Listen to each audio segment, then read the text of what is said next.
Alongside the starboard side of the aircraft carrier, you will see the fleet's newest fast attack submarine, the USS Iowa, SSS 797. Commissioned on April 5th, 2025 in Groton, Connecticut, this submarine is built for longevity, stealth, and high performance. Iowa's advanced technology allows for near-silent movement through the world's oceans. Its sensitive sonar can detect and track enemy submarines and warships from extended distances. With a length of 377 feet and 6,800 tons and a speed of 25 knots, the Iowa represents the greatest America's silent fleet. The Iowa's crew is comprised of 15 officers and 117 enlisted sailors, all highly trained and selected from the nation's most competitive candidates. The Iowa's armament consists of 4 torpedo tubes and 2 Virginia payload tubes, each capable of holding 6 vertical launch Tomahawk missiles that can strike over 1,200 miles away. Ladies and gentlemen, we present to you the USS Iowa and the United States Navy's Silent Service.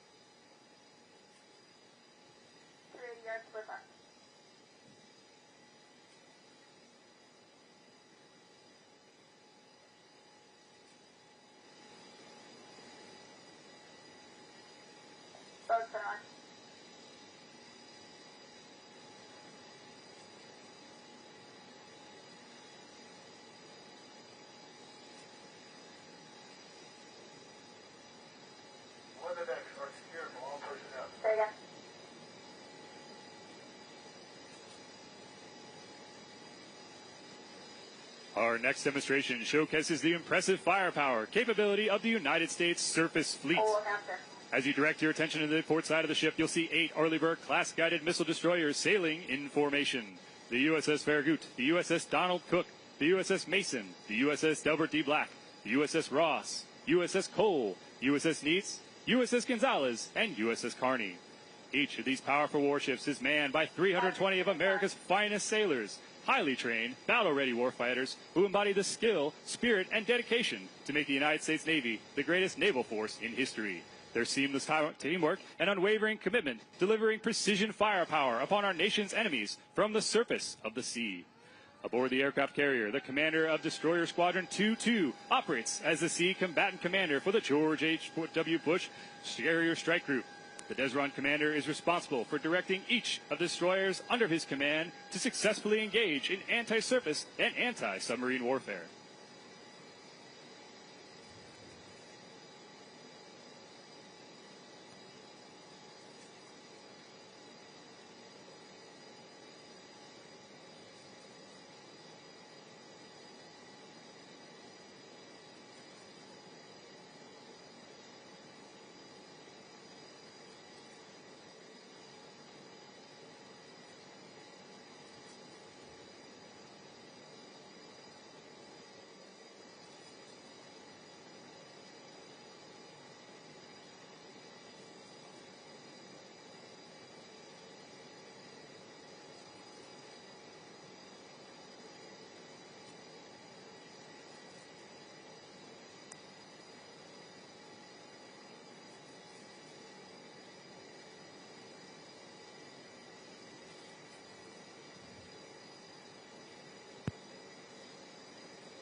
Now, we invite you to witness the full measure of the ship's combat capability.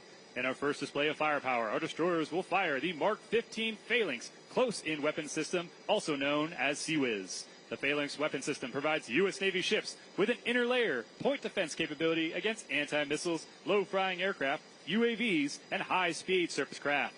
The Phalanx weapon system is the only deployed close-in weapon system capable of autonomously performing its own search, detect, evaluation, track, engage, and kill assessment functions. This is the ship's last line of defense, providing a fast reaction, radar-guided, 20mm gun, weapon system that is capable of firing at a rate of 4,500 rounds per minute.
Now it's time to bring out the big guns. The Mark 45 5-inch gun is a fully automatic naval gun mount. Mark 45 is designed to engage surface and air targets and provide naval surface fire support for expeditionary operations. The gun mount includes a 20-round automatic loader drum. Its maximum fire rate of 16 to 20 rounds per minute with an effective range of 13 nautical miles.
Finally, we will demonstrate the power of the Surface Naval's missile arsenal.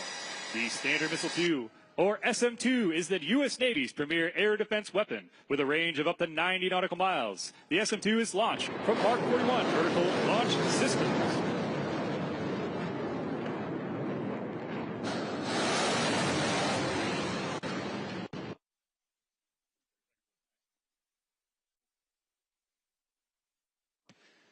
This weapon system is an integral part of the Aegis weapon system aboard the Ticonderoga-class cruisers and Arleigh-Burke-class destroyers.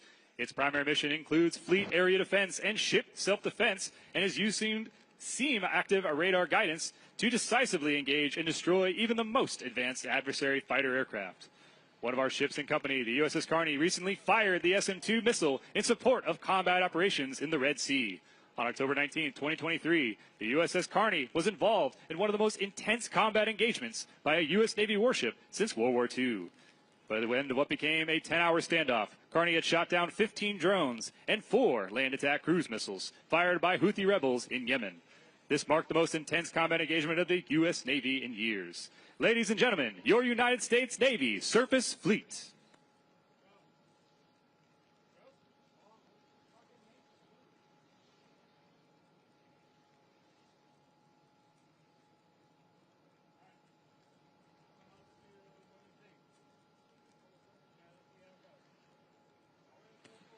Naval Special Warfare history is one of consistently delivering high-impact solutions in the nation's most critical moments. The heritage of the Navy SEALs can be traced back to World War II, where the need for specialized maritime forces became apparent with the changing nature of war.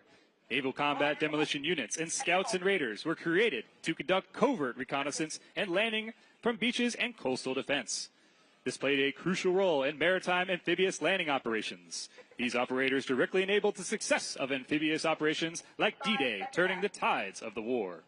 The U.S. Navy SEALs were established by President John F. Kennedy in 1962 as a small elite maritime force. They carry out types of clandestine small unit high-impact missions that large forces with high-profile platforms such as ships, tanks, jets, and submarines cannot. SEALs conduct essential on-the-ground special reconnaissance at critical targets to enable strikes by larger conventional forces.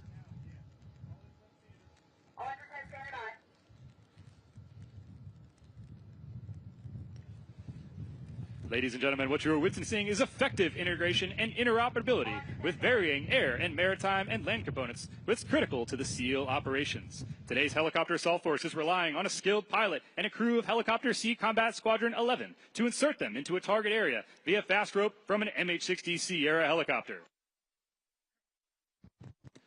Fast roping is designed to enable SEALs a rapid insertion into areas of rough terrain or obstacles that would prevent a suitable landing zone.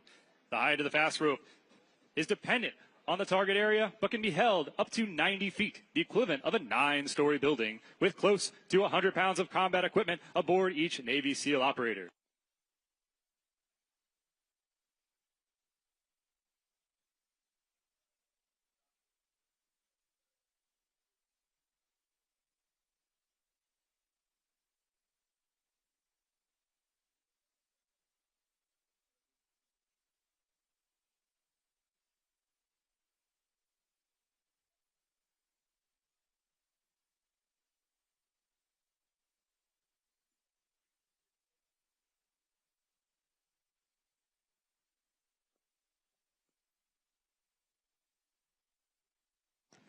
At the request of the assault force, the helo will lay down covering fire, enabling the operators to begin the assault.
Today, the Naval Special Warfare maintains a forward posture, operating across the globe from South America and Europe to the Middle East and Asia, proactively addressing emerging threats and safeguarding national interests. These operators are a global premier maritime special operations force, delivering decisive action where it matters most. They are trained to operate in the harshest environments, from desert cities to remote coastlines. They continue to innovate in a battle space defined by evolving technology and global competition. However, across its history, Naval Special Warfare has remained true to the ethos of the Navy SEAL teams. They are quiet professionals, relentless in their pursuit of excellence, and unwavering in their commitment to the mission. Naval Special Warfare honors the great generations of warriors and support personnel who have built its legacy and reaffirms its commitment to serving with honor, courage, and excellence well into the future.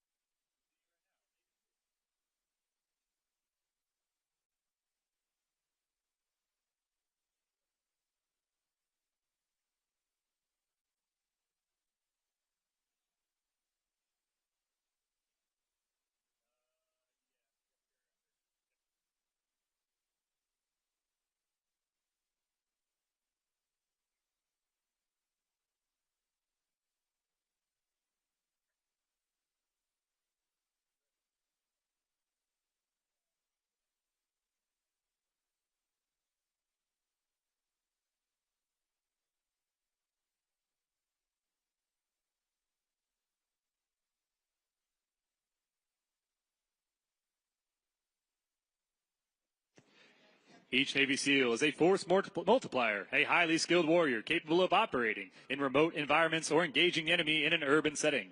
They are experts in close quarters, combat, demolitions, communications, marksmanship, and a myriad of other skills essential for success in the most challenging environments. They are the tip of the spear, the silent guardians, the embodiment of American resolve. They are the U.S. Navy SEALs, and they stand ready to defend freedom, protect our interests, and answer the call, however it may come. Ladies and gentlemen, we hope you enjoyed this small display of the capabilities of the Naval Special Warfare and our supporting elements as we seek to carry on the legacy of the frogmen that have gone before us. Give it up for your United States Navy SEALs.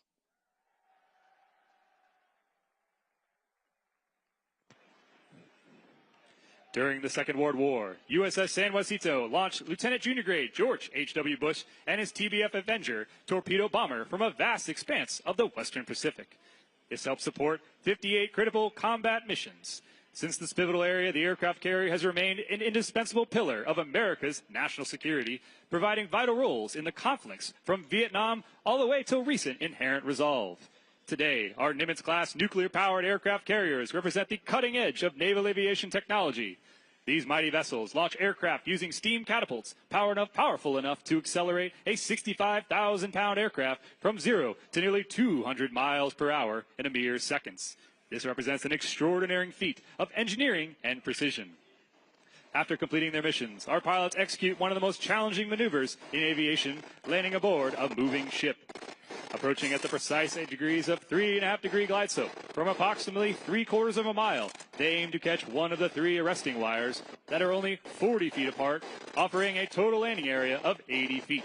This narrow margin leaves virtually no room for error. In this demanding skill, this is required both day and night, and it distinguishes our naval aviators as the most highly trained and capable pilots in the world. The flight deck is angled at 9 degrees, a critical design feature that allows aircraft to be launched and recovered simultaneously, maximizing operational tempo and efficiency. 4 steam catapults propel the fixed-wing aircraft into the skies, while 3 arresting wires safely recover them upon return. All aircraft operations are expertly coordinated by the air boss from the primary flight control. Supporting these complex operations are 4 large elevators that move the aircraft seamlessly between the flight deck and the hangars below. These hangars are carefully divided into 3 bays of thick steel, engineered to contain and restrict the spread of fire, ensuring the safety personnel and equipment. The 2 aircraft located on the fantail at the aftmost portion of the ship are now about to kick on their engines and prepare to launch and intercept whatever may be on the way. We see them taxiing forward to the waist catapults now, where 52,000 pounds of steel will use its own 44,000 pounds of thrust and the impressive power of the carrier's catapult system to go from 0 to up 150 knots in roughly 3 seconds. The USS George H.W. Bush has 4 catapults, 2 on the bow, 2 on the waist. It is capable of launching 1 aircraft every 30 seconds.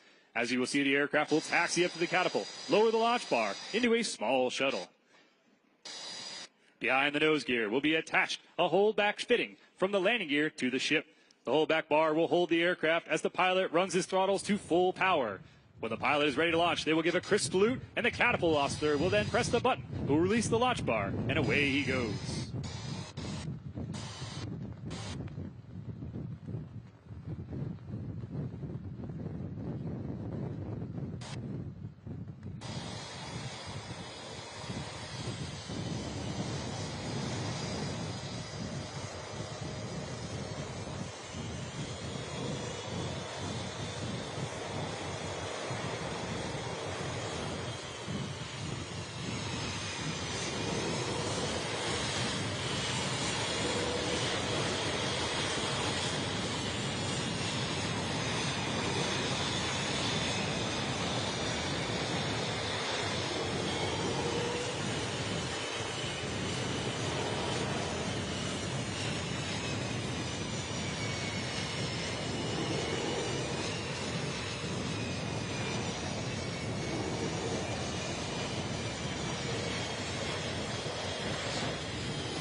Ladies and gentlemen, we present to you from the waist, the catapult demo.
While our intrepid alert aircraft proceed to investigate and neutralize the threat, 3 of our aircraft are returning from the fight now.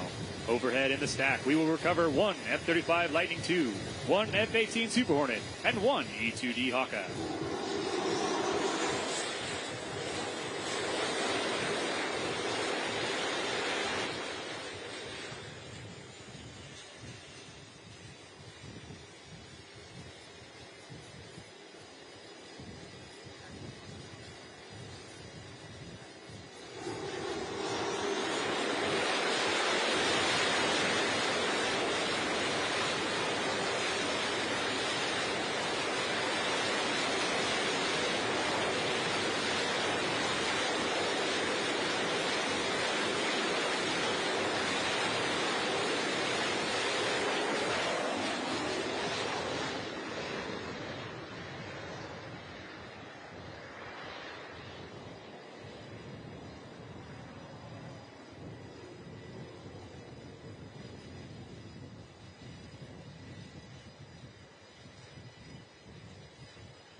Now overhead is the E2D Hawkeye. The Hawkeye is the Navy's all-weather, carrier-based tactical battle management, airborne early warning, command and control aircraft. The E2D is a twin-engine, 5-crew-member, high-wing turboprop aircraft with a 24-foot diameter radome attached to the upper fuselage. The Hawkeye is our eye in the sky. The pilots will manage this aircraft to touchdown in the landing area, or LA, a small piece of steel roughly 100 feet wide, and with a wingspan of nearly 80 feet, there is not much room for error. Here, the E2D pilot would demonstrate the power of the E2D's engines and look to take back off again in only a few hundred feet.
Next inbound is the F-35C carrier variant, the U.S. Navy's first fifth-generation stealth fighter. This cutting-edge aircraft marks a historic leap in naval aviation, bringing radar-evading stealth technology to the carrier deck for the first time in naval history. The F-35C sets new standards in weapon system integration, lethality, maintainability, combat radius, and payload, delivering a true multi-mission power projection from the sea. It pairs fifth-generation survivability with major advances in network-enabled mission systems, reliability, and interoperability. Designed as the first day of the warfighter, the F-35C is built to dominate both air and surface threats while surviving the most challenging threat environments of today.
The next approach is the F-18 Super Hornet, a fourth-generation aircraft and the workhorse of the U.S. Navy. With a wingspan of 45 feet and touching down with over 100 knots, the arresting wires across the deck will bring it to a speed of down to zero, allowing it to stop within a few hundred feet. This clears the way for any following aircraft with an ideal interval of 55 seconds.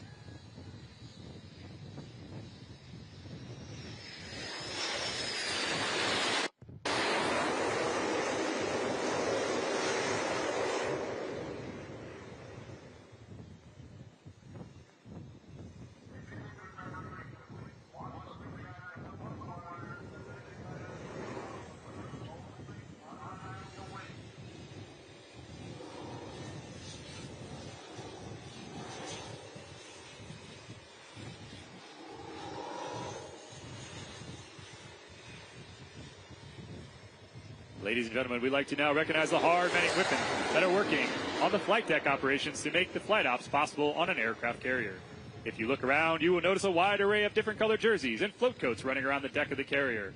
These are the people that make things happen out here on a day-to-day basis. They are the reason the George H.W. Bush Strike Group team can achieve our full combat capability anytime, any place. These are just a few of the people that make the aircraft carrier flight operations possible. The true strength of the Carrier Strike Group comes from the dedicated men and women who work tirelessly to maintain these impressive machines every day. Our next demonstration will be an F-18 organic refueling capabilities. Here you will now see an aircraft coming into the pattern who is operating on a low fuel state and will be forced to discontinue his approach.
pilot is now executing a wave-off from the carrier indicating a foul deck.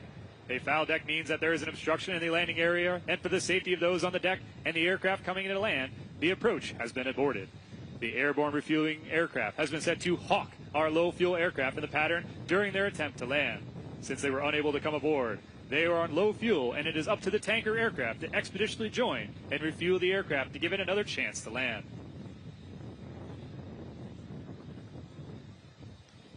If you follow the path of the low-fuel aircraft on the port side of the ship, you will see the tanker setting up in position to set up for air-to-air refueling. Now it is up to the pilot with the low-fuel aircraft to steel his nerves and execute a precise and controlled connection, inserting the refueling probe into the drogue basket of the tanker aircraft and flying a perfect formation to hold in basket and to receive enough fuel for another chance to land. Organic tanking has made it possible by the F-18 and has made Navy's operations in hostile theaters without divert airfields possible for the last two decades. This ensuring safe aircraft recovery and extends the operational range of the F-18 for long-range strikes.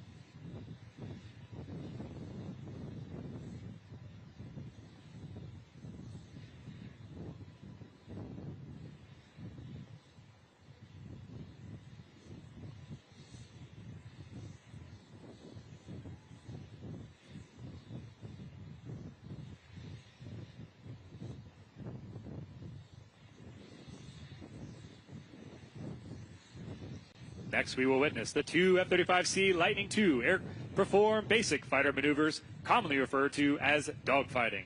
This is a tactic that has roots tracing back to the daring pilots of World War I. Each pilot will push their bodies and their aircraft to the extreme limits in order to achieve victory. Approaching from the bow and the stern, the fighters close in on each other at speeds exceeding 1,000 knots, beginning in the fight on neutral terms to determine the winner. The aircraft will fly past each other in a high aspect pass with just 500 feet separating them.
After the verge, each fighter will look to max perform their aircraft by pulling to the load limit of the aircraft at 7.5 Gs. As they raid around and approach the next merge, each fighter is looking to cue and employ both the AIM-120 and AIM-9X missiles to take out their adversary and win the fight. Both fighters in a similar aircraft will look to capitalize on errors made by the other pilot to gain the offensive position. The fighters are now approaching the second neutral merge. One aircraft has decided to execute a nose-high maneuver and gain a positional advantage. Preparing to employ the AIM-120 to kill their adversary, they will open their weapons bay doors, and the fighter that has a positional advantage will max perform to get them behind their adversary and maintain the offensive position. After employing both the AIM-120 and the AIM-9X, the offensive fighter will not maneuver to execute a gain attack on their adversary in an attempt to gain a 1v1 engagement victory.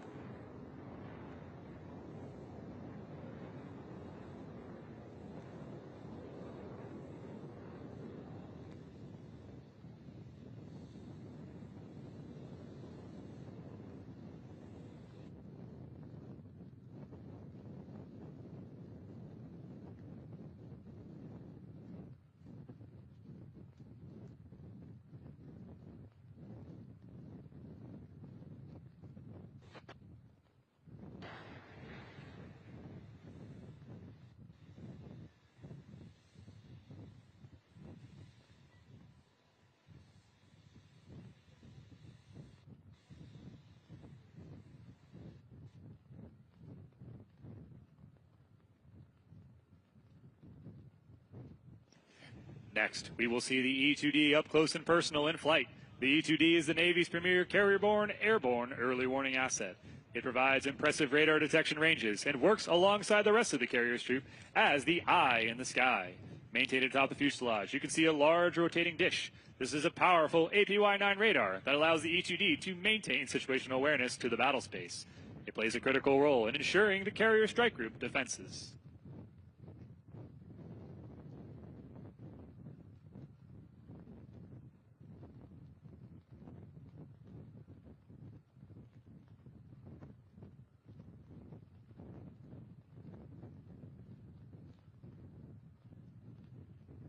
During large-scale engagements, it is up to the E2D that is providing crucial intelligence and direction to the aircraft engaged in the prosecution of threats and aircraft and surface vessels.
In addition to the impressive bomb-carrying capability of the F-18, each aircraft is equipped with the M61A1 Vulcan Gatling gun housed in the nose. The weapon fires 20mm rounds at a staggering of 6,000 rounds per minute to precisely destroy small targets while minimizing collateral damage. The 20mm cannon is equipped with a semi-armor-piercing, high-explosive incendiary rounds, which are fired at supersonic speeds to inflict heavy damage to their targets.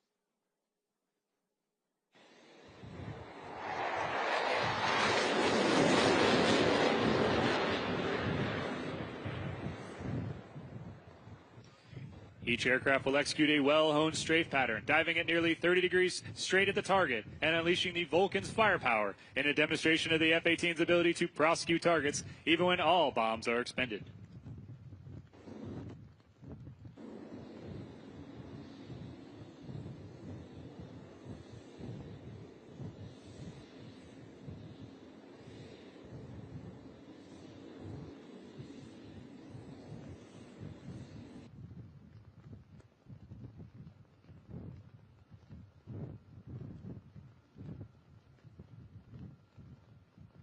As the F-18s egress the target area, we will see them dispensing flares and executing a guns jink in order to defend against enemy air defense artillery and surface-air missiles and look to return to base safely.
Next up is the MH-60 Sierra. The Sierra is the Navy's multi-mission workhorse helicopter. It has 2 auxiliary fuel tanks and it can stay airborne for about 4.5 hours, about 2 hours without it. Its max speed is 180 knots. It can carry up to 23,000 pounds and 55 pounds of internal fuel. For special operations support, the MH-60 Sierra can insert and extract Navy Special Warfare personnel by fast roping or static line, as well as free fall parachute. It also provides ISR capabilities, sniper overwatch, JTAC support, and the helicopter visit, board, search, and seizure for maritime interdiction. The armament for the MH-60 Sierra includes the GAU-21 50 caliber gun with nearly 2 kilometer effective range of M24 7.62 millimeter guns with an effective range of 1,100 meters. When fully armed, the MH-60 Sierra can carry up to 8 AGM-114 Hellfire missiles with an 8-kilometer reach and 20-millimeter 3-barrel M197 Gatling gun with up to 38 rounds of unguided 2.75-inch rockets. Using the digital rocket launcher, this platform can fire precise rockets at about 5,000 meters. Here we see the Sierra make 3 total approaches off a notional target off our port side, first employing their unguided rocket payload before circling around the ship at the end of the run. And now returning over the right shoulder, we'll see a combination of 20-millimeter machine guns, unguided rockets, and lastly, they will depart to the north prior to returning to suppress the area with crew surveying weaponry with 50 caliber machine guns to ensure target destruction.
Next up will be the F-18 demo flight.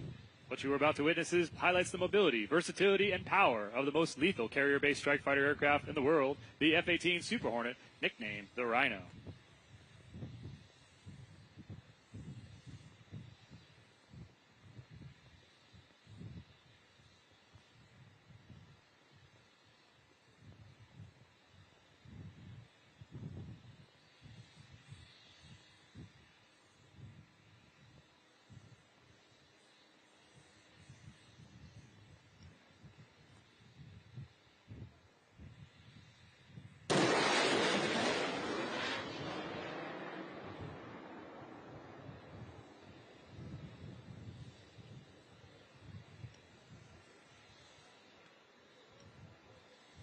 The F-18 pilots are now setting up for the minimum radius turn to the tail stand. With the max AB selected, the aircrew will select 90 degrees angle of bank and hold for 7.5 Gs for a 360 degrees of turn. At the end of the minimum radius turn, aircraft will max perform to the vertical, followed by a negative G pushover to return to level flights.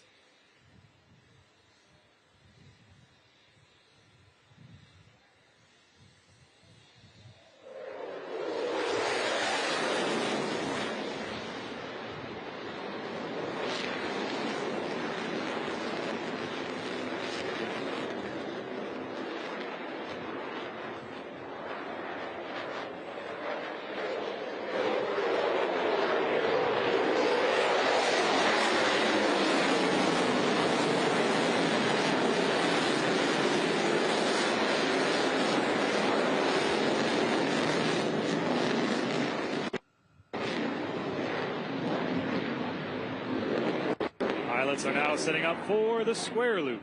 As the Super Hornets approach through the show center at 350 miles an hour, the pilot will rapidly reposition the nose 4 times, flying a distinct square path through the sky.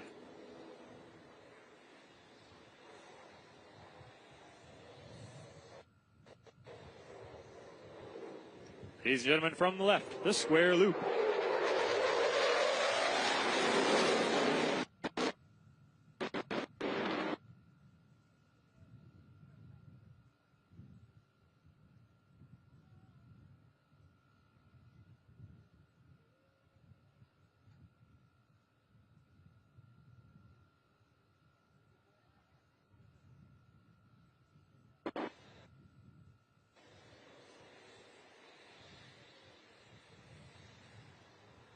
As the pilots push outbound, they are now setting up for the inverted whisper pass.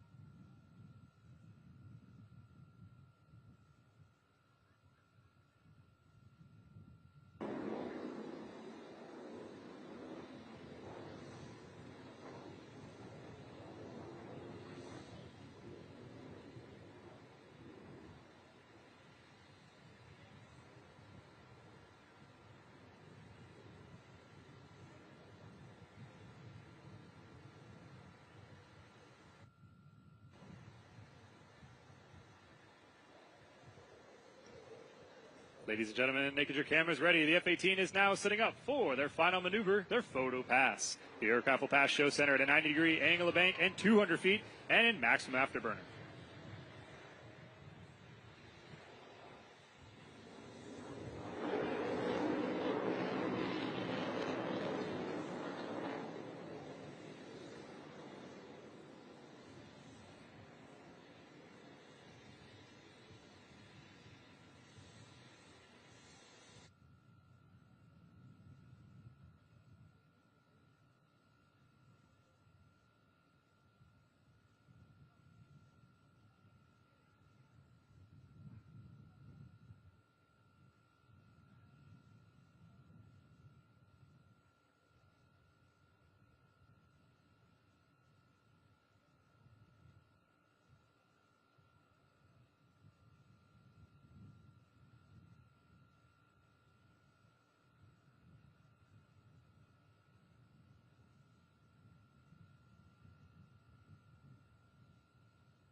Ladies and gentlemen, next up is the F-35C, the Navy's newest variant joint strike fighter.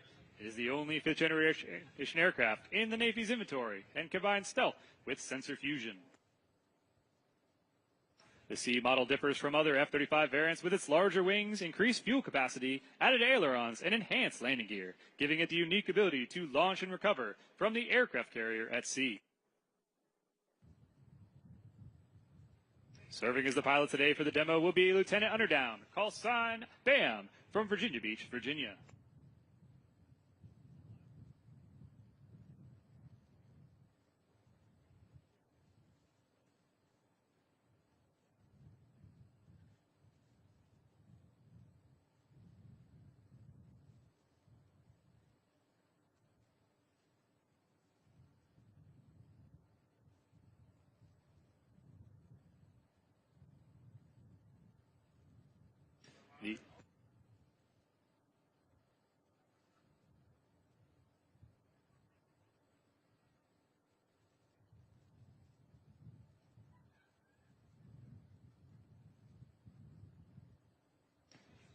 Ladies and gentlemen, you are watching now the F-35C repositioned for the minimum radius turn.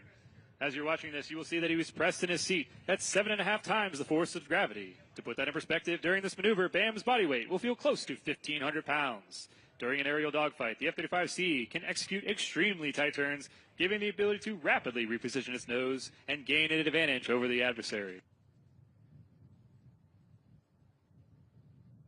To now demonstrate the agility of the F-35C, Lieutenant Underdown will approach for the tactical pitch. From a speed of 300 miles per hour, BAM will select full AB, roll the aircraft 45 degrees, and show the F-35's ability to rapidly reposition its nose at high speeds and high angles of attack.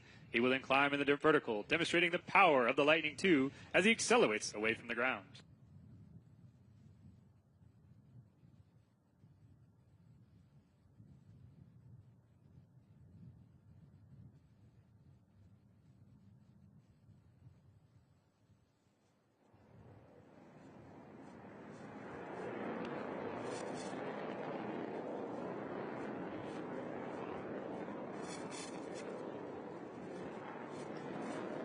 The F-35 will now set up for the high-speed pass. Pulling 6 Gs back toward showline, he will then approach show center at 300 feet and 0.95 Mach. You may notice the white vapor coming off the aircraft, indicating it is approaching the speed of sound at nearly 750 miles per hour. The ability to ingress at low altitudes and high speeds enables pilots to avoid detection and preserve the element of surprise.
For the culminating event of today's air-power demonstration, all participating aircraft will return overhead the aircraft carrier for one final flyover. This formation represents the full complement of the carrier air wing, embodying the strength, precision, and professionalism of United States naval aviation. 14 war-ready aircraft will thunder across the sky in a disciplined wedge formation, while the MH-60 displays the colors of our nation, a solemn reminder of the freedoms we protect. Each aircraft is a vital instrument of our Navy's formidable warfighting capabilities, combining power, precision, and unwavering resolve. Together, they stand as a shield for America's interest, a testament to our credible deterrence, and if called upon, an overwhelming force.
Ladies and gentlemen, give it up for United States Naval Aviation.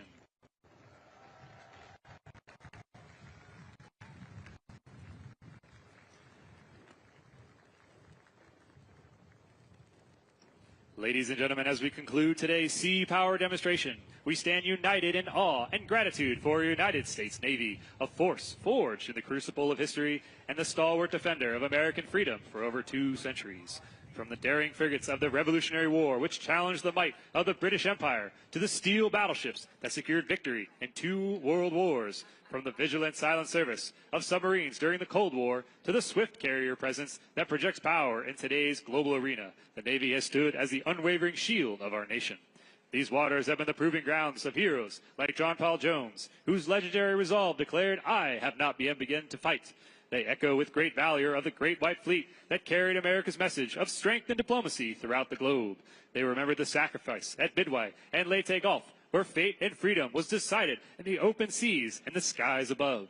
Today, as we witness the might and precision of this modern fleet, we honor the generations of sailors who have answered the call to defend liberty and uphold justice. Their courage, skills, and dedication have preserved the peace and prosperity we cherish.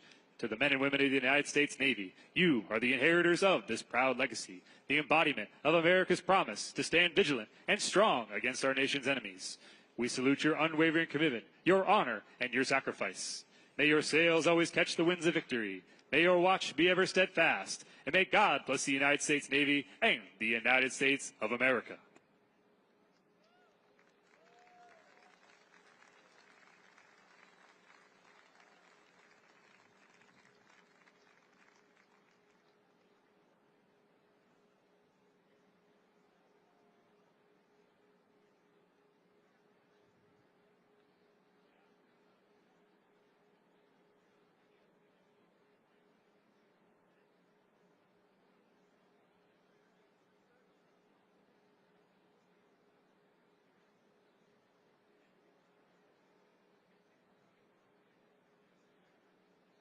Ladies and gentlemen, please rise for the official presentation of colors. The color guard is represented by members of the Navy Ceremonial Guard.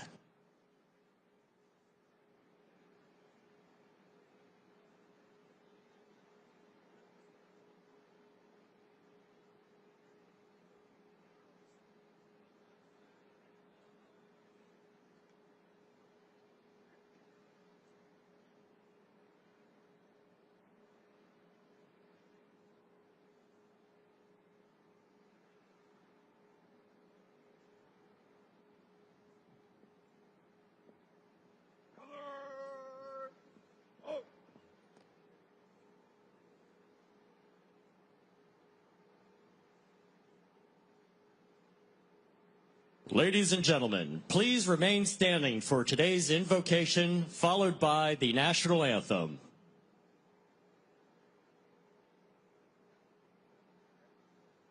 Ladies and gentlemen, please welcome Pastor Rob Hess.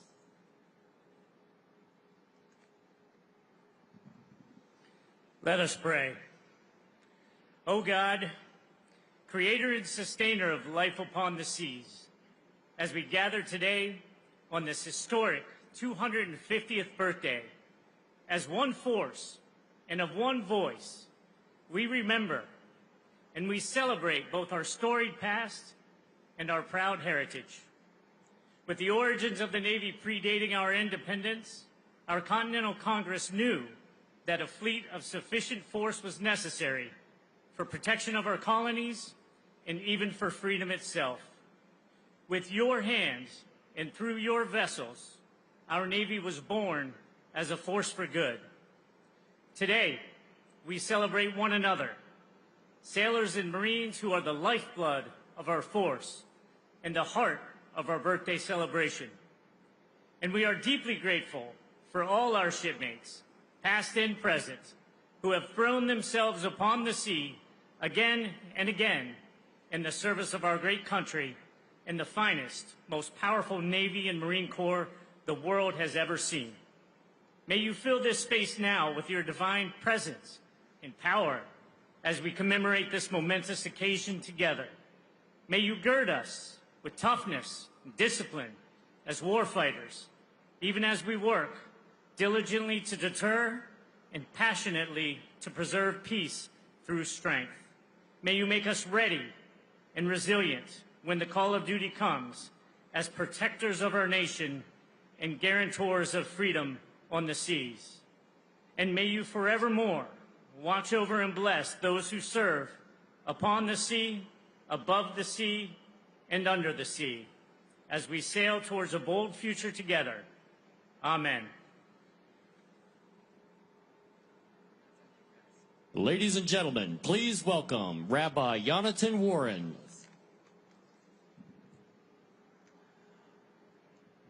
We come together now to acknowledge and memorialize those who came before us. Eternal God, for generations they came, young, hopeful, enthusiastic to serve, to answer a call from their nation, from their communities, from you. We pray for them, for those who answered the call to serve in the United States Navy and in the United States Marine Corps. For 250 years, they came in times of war and in times of peace. They came because freedom, democracy, union, revolution ask it, require it, demand it, and they answered that call. They gave of themselves, of their intellect, of their vigor, of their spirit, and because of that, today, we stand on their shoulders and we are eternally grateful for their service. God, and Master of Healing, we ask you tend to the emotional and physical well-being of our nation's sea service veterans.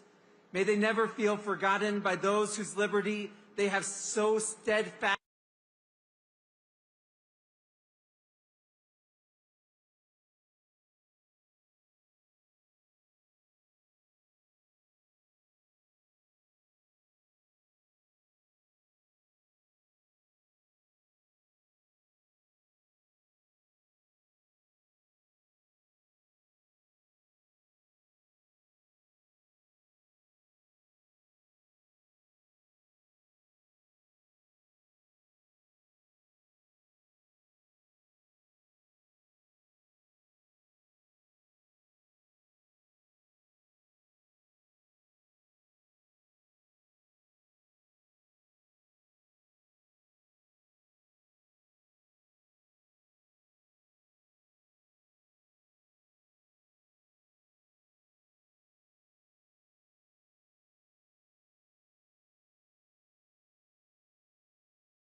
There is no greater champion for this new patriotism than President Donald J. Trump.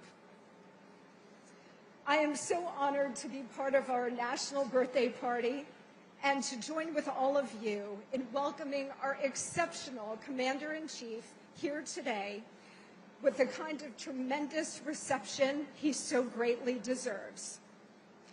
We are now in a moment in our history when, thanks to President Trump, we are turning the tide again, just as the revolutionary generation that founded our great Navy did. It is now our time to take big risks to save our country, and it is our duty to honor our past generations and their staggering sacrifices, for which we owe them a huge debt of gratitude. We are the natural successors to the Revolutionary War generation, fiercely independent, ruggedly individualist, faithful to God and to country, with a white-hot love of liberty and the unique, enduring American spirit. It's been said that great civilizations tend to not last more than about 250 years. We've made it to 249 with our big 250 next year. But preparing for our next 250 years requires forever vigilance, something that the Navy has maintained with excellence, fortitude, and commitment to duty for 2.5 centuries. President Trump is reclaiming the American Republic for the American people. He is launching us into the next 250 years of American greatness, as he did in his first term, by delivering a strong economy, an enforced border and record-low illegal immigration, a rebuilt, modernized military with record recruitment, a government that actually serves its people, and world peace. America first.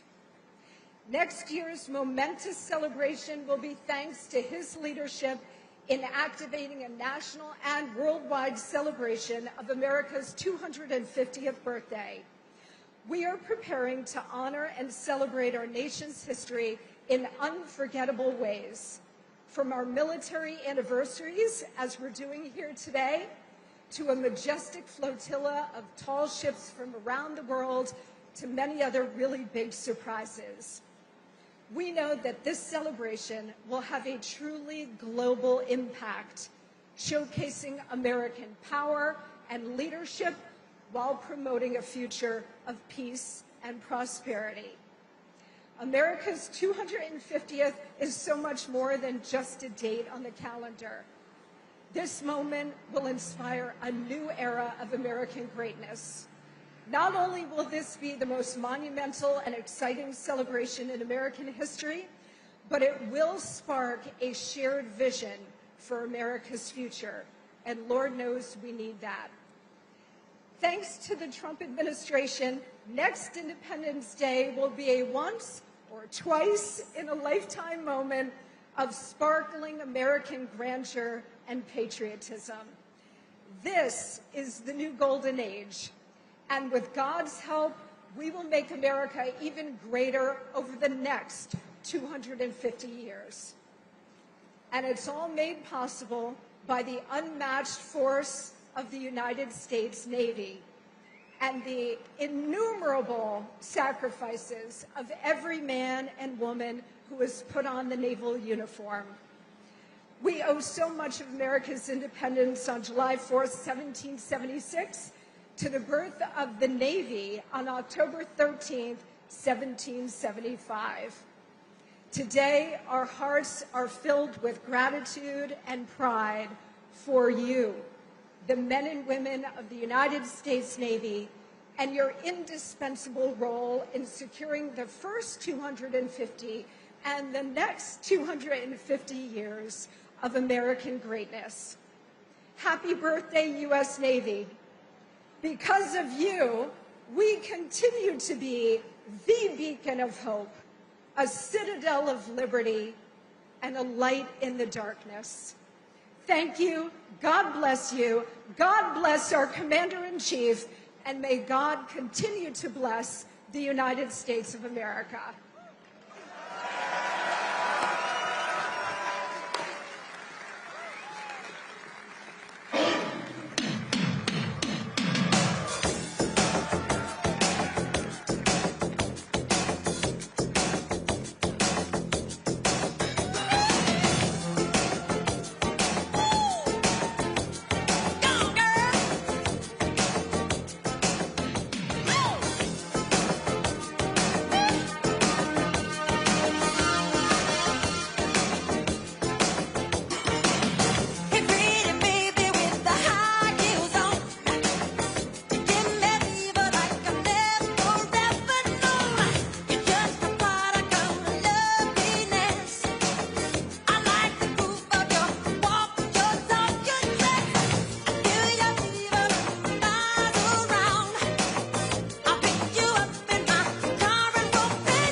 Ladies and gentlemen, please welcome the U.S. Fleet Forces Ceremonial Band.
Welcome to your life. There's no time.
treasure, a little souvenir.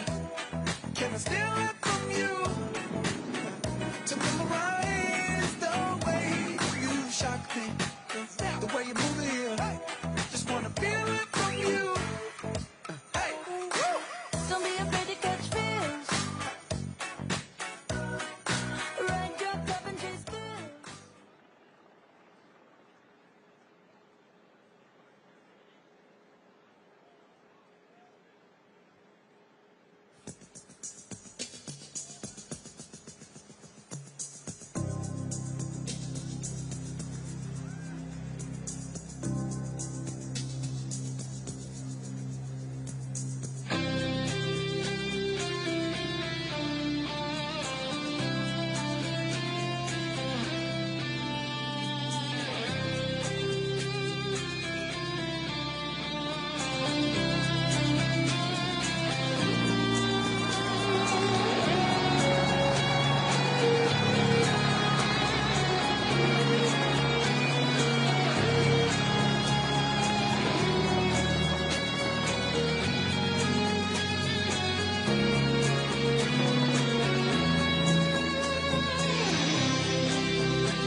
Ladies and gentlemen, please welcome to the stage the United States Secretary of Veterans Affairs and Ambassador Monica Crowley.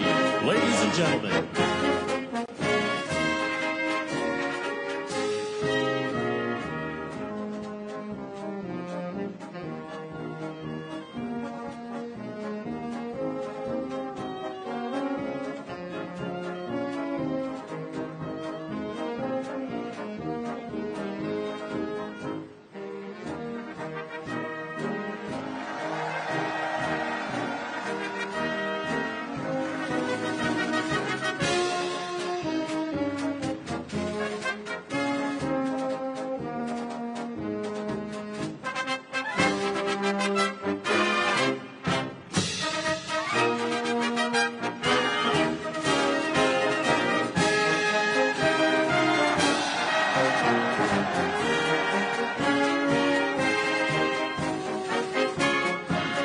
Ladies and gentlemen, please welcome the Chief of Naval Operations, Admiral Daryl Caudle.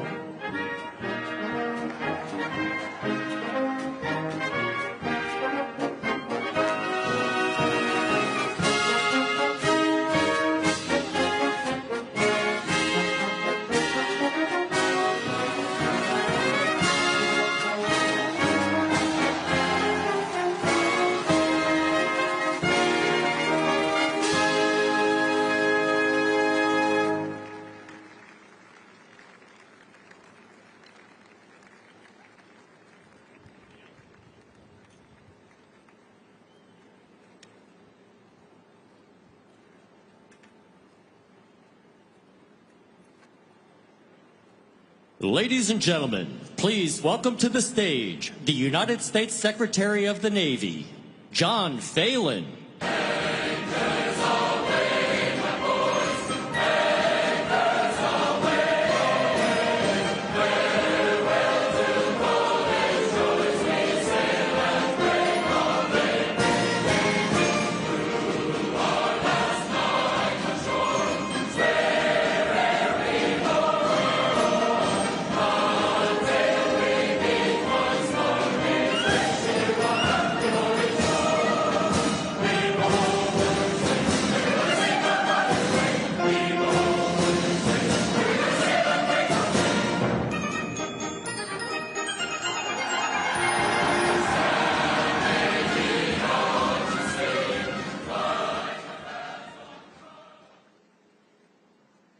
Good afternoon, Mr. President, First Lady.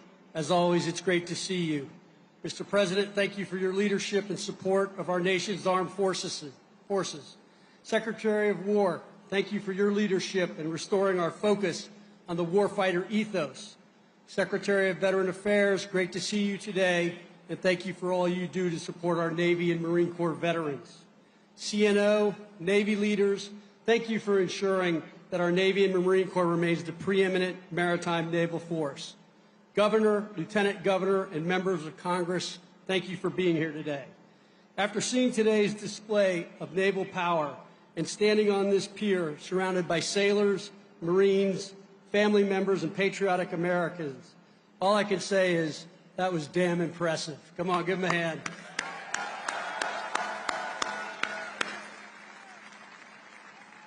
Bravo Zulu to the sailors that participated in today's sea demonstration. It is the honor and privilege of my lifetime to serve as your 79th Secretary of the Navy, especially as we kick off the Navy's 250th birthday celebrations. Thank you, President Trump, for your trust and confidence in me. Mr. President, your directive is clear: peace through strength, and we are executing it with your one big beautiful bill and your executive order on restoring America's maritime dominance. You've armed us with the authorities, resources, and urgency to modernize the fleet, expand our shipyards, rebuild the skilled workforce, deepen our magazines, and harden the infrastructure that wins wars at sea. 250 years ago, the Continental Congress made a bold bet: who controls the seas controls the future. This was the birth of our Navy, a testament to our historic significance. The Constitution states Congress shall have the power to provide and maintain a Navy. The word maintain means the Navy is intended to be a permanent, continuous institution of national defense and warfare. The founders understood the importance of having a Navy. George Washington, in a letter to the Marquis de Lafayette, wrote, "As certain as night succeeds the day, without a decisive naval force we can do nothing definitive, and with it, everything honorable and glorious." Today, 250 years later, history has proven that to be a superpower, one must be a sea power. Mr. President, your mandate ensures that when the world looks to the seas, it sees an American flag, and behind that flag stands a team that is disciplined, lethal, and dominant. Today, we showed the world what American sea power means: deadly precision, meticulous execution, raw power, and the will to use it. Secretary Hegseth, we are restoring the warrior ethos to this department of the Navy, not by slogan, but by performance. The Truman, right here beside me, sustained more than 50 days of Tomahawk launches and precision airstrikes to degrade Iran-backed Houthi capabilities and protect commercial shipping during Operation Rough Rider.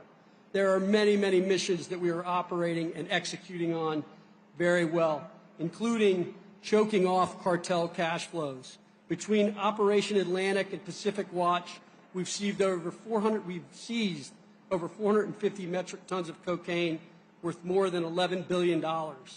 These seizures represent lives saved. All these operations show us our fleet is ready to answer the nation's call 24/7, 365.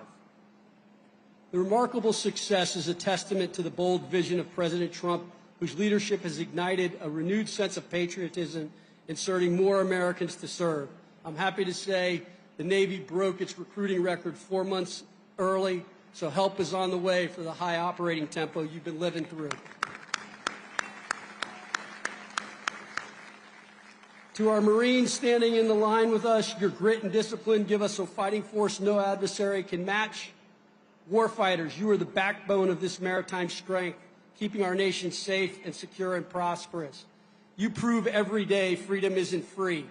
President Trump thanks you. Secretary Hegseth thanks you. I thank you, and your country thanks you. We appreciate the sacrifice you and your families make, and we value your unwavering commitment to the mission. Sea Power is a family business. Your sacrifices are not unnoticed, and they are deeply appreciated. They may wear the uniform, but you share the honor, and we share the pride. God bless you, God bless our Navy and Marine Corps, and God bless the United States of America. Thank you.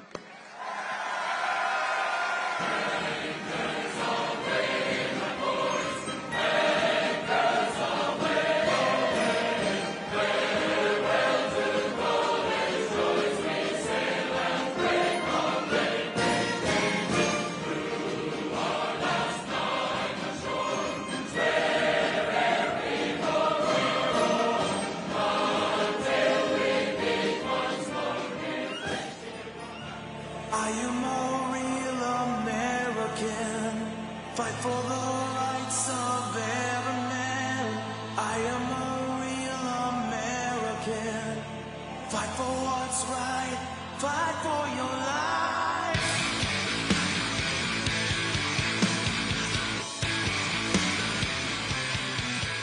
When it comes crashing down and it hurts inside,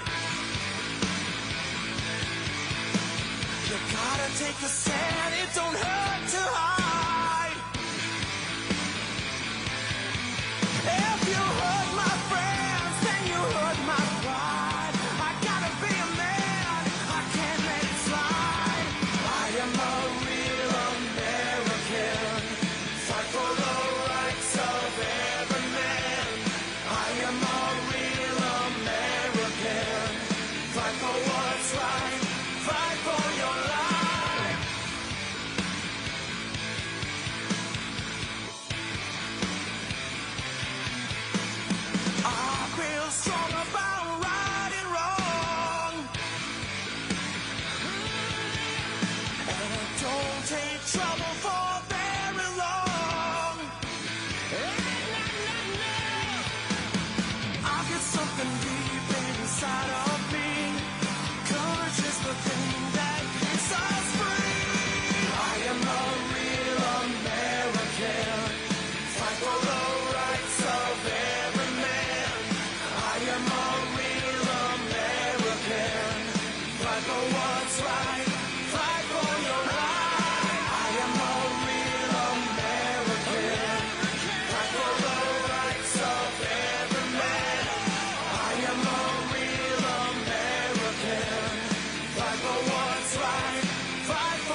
my brain.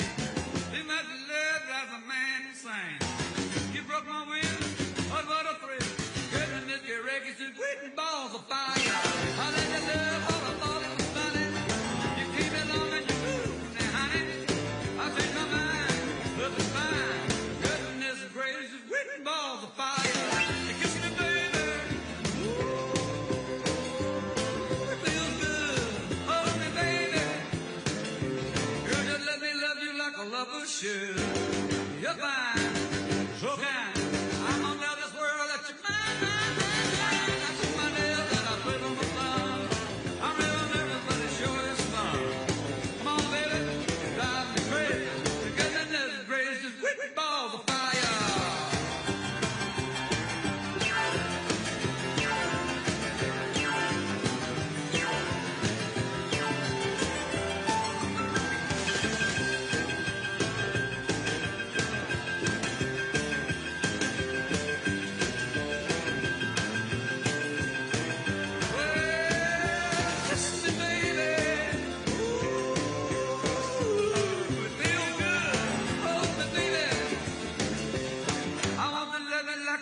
Should. You're fine, so kind. I got to tell this world that you're mine, mine, mine, mine. I treat my nails and I flip on my thumb. I'm real nervous because the show is fun. Come on, baby, drive me crazy. Goodness gracious, quick balls of fire.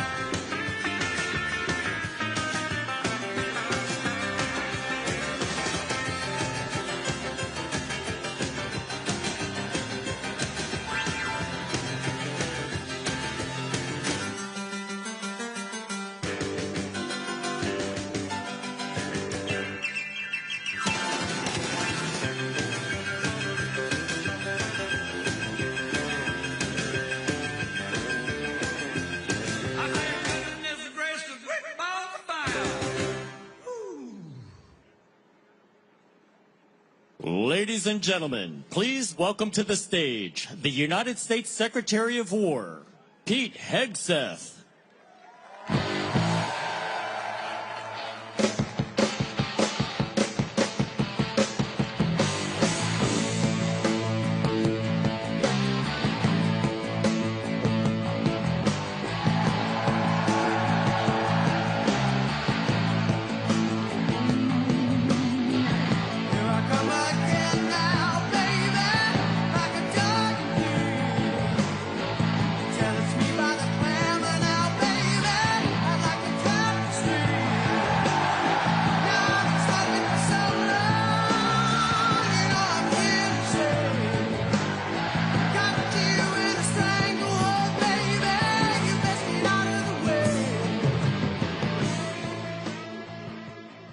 My goodness.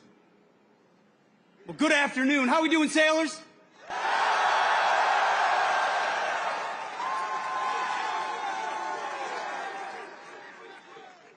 The absolute best of America. I'm honored to be at the world's largest naval base. Now, I'm the only thing between you, the First Lady, and the Commander-in-Chief, so I'm going to keep this very brief. Looking out at all of you, I know you know why the President always says we have the strongest, most powerful, most lethal, most ready military on the planet. And he's going to make sure we keep it that way. This is the perfect way to mark 250 years of the United States Navy. You know, President Trump has made our mission clear. America first and peace through strength with common sense at every turn. At the War Department, it is the War Department, we're committed to that core mission of peace through strength. And for the Navy, that means more sailors, more subs, more ships, and more munitions for all of them. The Navy and the Marine Corps embody the resilience of our country. Nobody in the world does it better than the United States Navy. Always remember this. Fact. You are not civilians, you are different. Sailors, SEALs, Marines, you were set apart for a distinct purpose. Your diversity is not your strength. Your strength is your unity of purpose, your shared mission, your love of country. Generation after generation, battle after battle, ship after ship, sailor after sailor, you have set the tone. The story began with John Paul Jones when he declared, "I have not yet begun to fight." Today, we have a commander-in-chief who fights for all of you and fights for our country every single day. A commander-in-chief who guarantees that you, the warfighters, have everything you need on the high seas to deter our enemies and, if necessary, win overwhelmingly.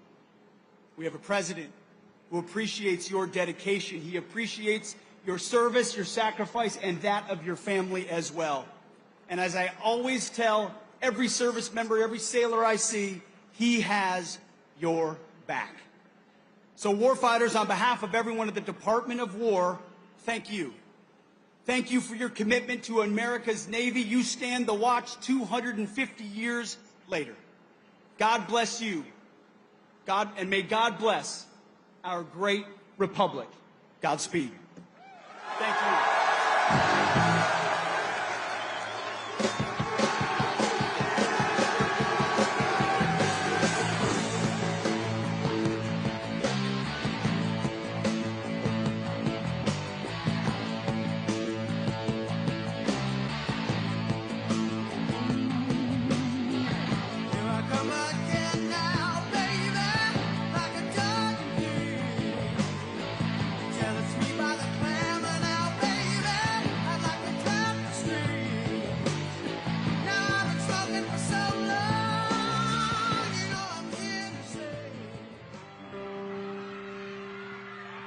Oh, I wish I was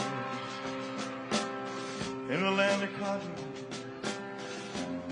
Old times there are not forgotten. Look away, look away. What? Look away, Dixieland. Sing it, fella. You're on your own, man.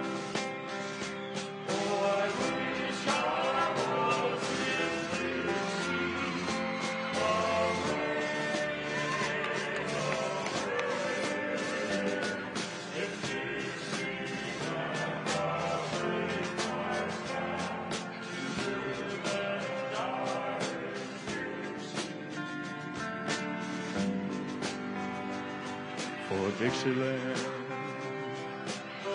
I was born early, Lord, one frosty morn. Look away, look away,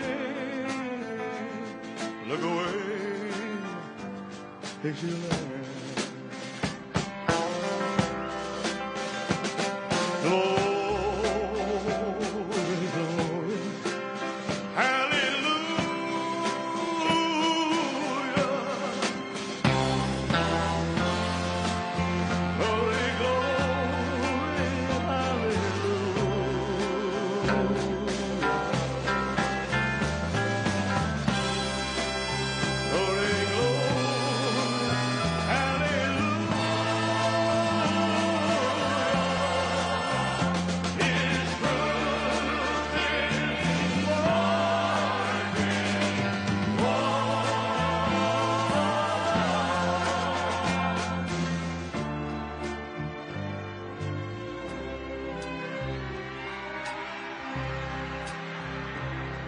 So hush, little baby, don't you cry. You know your daddy bound to die,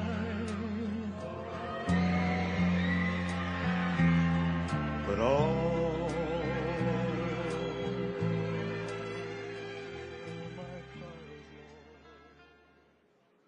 Ladies and gentlemen, please welcome the First Lady of the United States, Melania Trump.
Navy! Hoo-yah, Navy! It is an honor to be with you to celebrate the 250th year since the United States Navy was officially established. Generations of sailors have kept America free because of their presence on the high seas. Your strength, bravery, and sacrifice inspires us all. The President and I just attended an extraordinary demonstration, an inspiring display of skills that reflects the very best of our Navy. For me, it brought back fond memories of my visit to the USS George H.W. Bush in 2018. I will always remember the pride and professionalism of the sailors I met on that vessel. I witnessed the enduring spirit of America's Navy, which propels every mission and lives on to every sailor who serves. Now, it is my privilege to introduce someone who holds our military close to his heart, not only as the Commander-in-Chief, but as a proud American who believes deeply in the men and women who wear the uniform.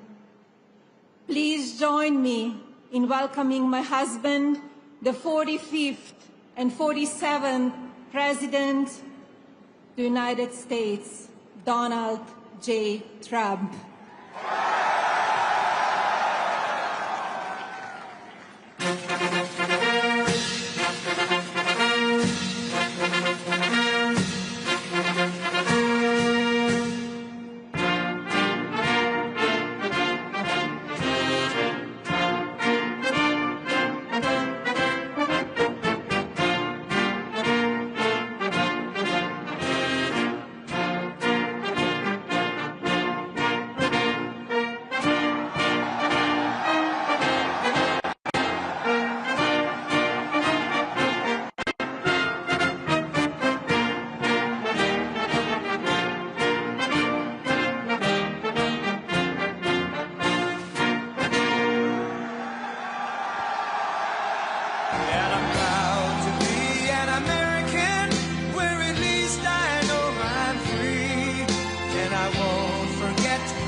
From the lakes of Minnesota to the hills of Tennessee, across the plains of Texas, from sea to shining sea, from Detroit down to Houston and New York to LA, where there's pride in every American heart, and it's time we stand and say,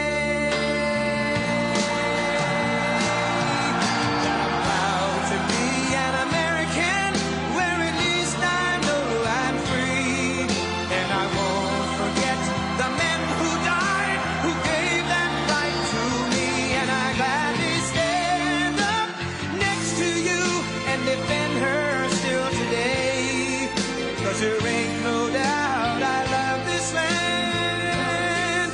God bless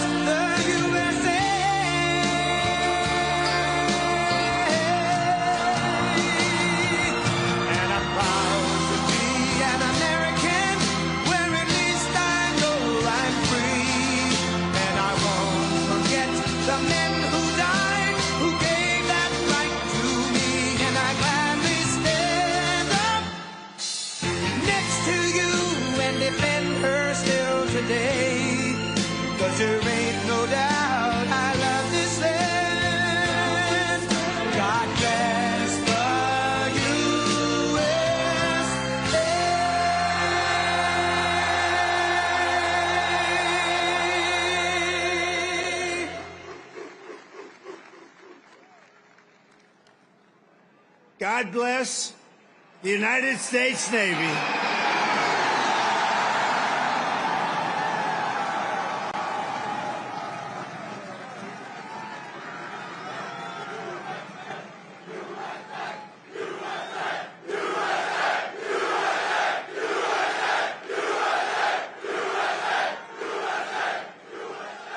Well, that was good timing, wasn't it? Huh? We had to get that right. We had to get that right. But they always get it right. I was just given a display with a wonderful First Lady, the likes of which I think few people have ever seen before. We were a few minutes away, and the display of strength was absolutely incredible. We appreciate it. Thank you, Navy. Thank you very much. And I want to thank our magnificent First Lady for that introduction. People love our First Lady. They do. And let me say to all of the incredible sailors on this pier, it's great to be with the fleet, the fleet. And let's also give a very special thanks to the shipmates who put on that spectacular display of Navy dominance. And that's what it was. It was dominance. And Bravo Zulu. You know what that is? Bravo Zulu. You know, a lot of people don't. And it's a true honor to be here with the thousands of our nation's finest sailors at the largest naval facility in the entire world. It's the largest, and I would say more importantly, it's the best, okay? It's both the Norfolk Naval Base. Thank you very much. The largest, and it's the best. We're gathered on this storied waterfront to celebrate 250 years of strength, tenacity, and unwavering courage by the greatest fighting force even, and that's true. No matter where you go, no matter where you go, no matter what you even think about, there's nothing like the fighting force that we have. Roam the seas, it's called the United States Navy, and there's nothing in the world like it. Nothing, not even close. You read stories. They don't have it. Let me tell you, we check it closely. We check it closely. Docked beside us today are a combined 150,000 tons of pure American naval supremacy and two colossal reasons why no one should ever want to start a fight with the USA. They won't fight. We're putting out a lot of fights, so do you see that? We're going to be close to number 8. Number 8. We don't want to send you into battle unless it's necessary, right? We're putting out a lot of fires. Maybe some of you will be angry. You'll say, what's he doing? We want to fight. You know what? If we can solve them the way I'm solving them, we solve 7. We have another one that's taken 3,000 years, and we're pretty close, but I don't want to talk about it until it's done. But let's give a big round of applause to the men and women of the majestic USS Kearsarge. Thank you. And let's hear it for the sailors of the USS Harry S. Truman.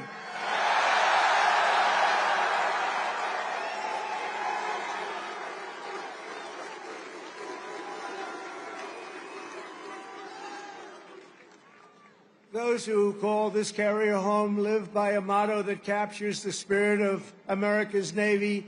It's very simple. The words, give 'em hell, and we do give 'em hell. For 2.5 centuries, that is what every generation of American sailors have done. You've conquered raging oceans and braved ferocious storms to vanquish America's enemies on the high seas and distant shores. You've beaten mighty warships into twisted wrecks of steel. You've splintered vast armadas and sent the mangled pride of empire sinking into oblivion. You've surged the waters thick and danger, blood, brine, and through it all the United States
The Navy SEALs, they are great. Thank you very much.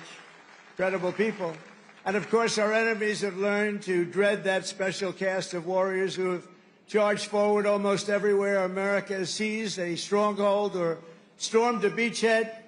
They call themselves the Leathernecks, the Jarheads, the Devil Dogs, but we revere them as the United States Marines.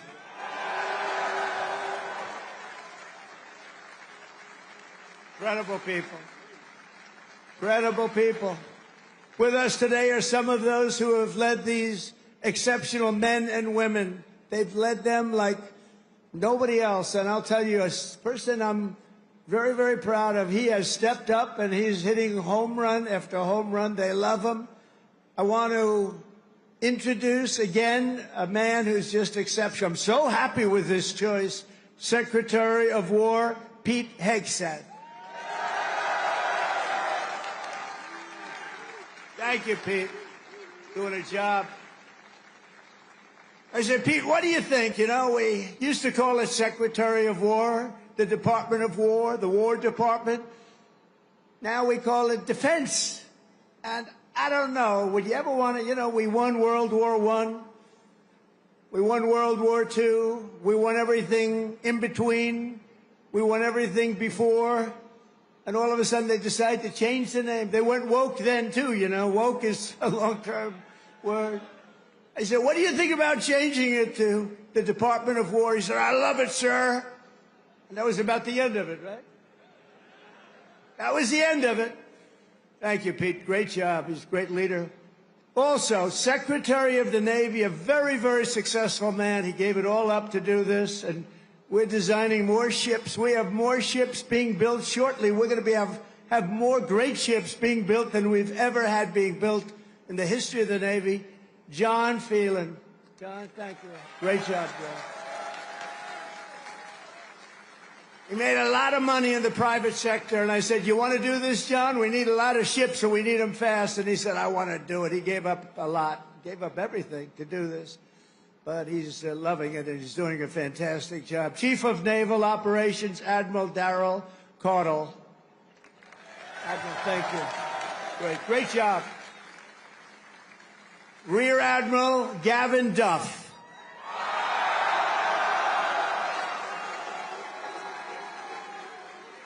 And along with so many different people here, they could introduce them all day long. I don't want to do that because we got to get to business, talking a little bit about war and peace. But along with your great officers here at Norfolk Naval Base, Vice Admirals John Gumbleton. John, thank you. Thank you, John. Great. Young guy. You're a young guy. Great. Doug Perry and Rob Goucher. Thank you. And a very special thanks to a man who just got a 93% approval. He runs the Veterans Everything, I call it. He's Veterans Everything. The VA Secretary Doug Collins. He's doing great. Thank you, Doug. Doing a great job. Ambassador Monica Crowley. Monica, thank you very much. A man that everybody loves. He was my doctor in the White House, and I got to know him very well. He was also the doctor for Barack Hussein Obama. Have you heard of him? And he was the doctor for a man named Bush. And at a press conference, they asked him, who's in the best shape? Who's the healthiest? Who's the strongest? Who's the best physical specimen of the three? He said, that's easy. President Donald Trump. And I said, I love this guy. I said, I love him. Ronnie Jackson, he's now a congressman, as you know. So he was an admiral. He was a chief doctor. He was the whole boss of doctors. And now he's a very, very successful congressman from Texas. Thank you, Ronnie, very much. And I appreciate those words. I'll never forget them. Jen Kiggins. Jen, thank you. John McGuire. Rob Whitman. Dan Crenshaw, Derek Van Orden. These are unbelievable, talented people that are with me, and they fight. Thank you very much, fellas. Thank you. Thank you very much, darling. These are great Congress, I say Congress warriors. That's what you have to be today to be in Congress if you're going to make it. I also want to recognize all of the newly pinned Chief Petty Officers. You got a lot of them here today. I had to approve it. Who recently earned their anchors and now bear their venerable title, Navy Chief. Navy Chief. Thank you, Navy Chiefs. Let's also express the gratitude of our entire nation to every Navy veteran who has come out to honor this big anniversary. We see so many veterans. I saw backstage, I was shaking hands with veterans all over the place.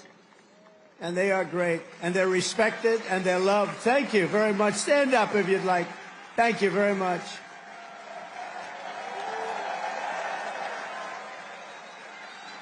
They're really loved. I saw it backstage. I saw so many veterans. My hand will never be the same. Thank you very much. A great honor. And a very special thanks to the countless Navy families who support our sailors with such love and devotion. None of what are, and think of this, without them you wouldn't be celebrating today. Many of you would not be doing very well. Male or female, you wouldn't be doing very well. So we want to thank our family members, right? All of them. Parents, husbands, wives. Thank you. Thank you very much. From the American Revolution until today, the story of the U.S. Navy is a tale of loyalty, sacrifice, and commitment stretching back 250 years. So we're celebrating 250. I almost thought I wouldn't get to do that because I was president in 2016, and then they rigged the election on me. And then we caught him, didn't we? We caught him, but, you know, we had to run it again. I ran it again, and I got 250, and I got the World Cup, and I got the Olympics. Can you believe all of it? In my first term, I was the one that got the Olympics. I was the one that got the World Cup. And I said, you know, the sad part is, maybe I'll go, maybe I won't even be invited because it won't be during my term. I would say, if we're a Democrat, I might not be invited. They don't love me exactly too much. And then when this happened, now all of a sudden they got all three. But you know what's the most important? 250 years is the most important, above World Cup, above Olympic. But we got them all coming.